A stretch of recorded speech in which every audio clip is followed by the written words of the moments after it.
sikat nagbibiyag akin at nagkayalakan lugar ka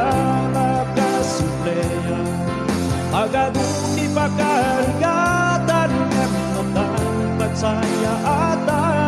ibigin gusto ni alagapan di kanto palawan sikat nagbibiyag akin nagkayalakan lugar ka nakasupleya agaduti pakarigatan at matapagsayaatan ibigin gusto ni alagapan ibigin gusto ni alagapan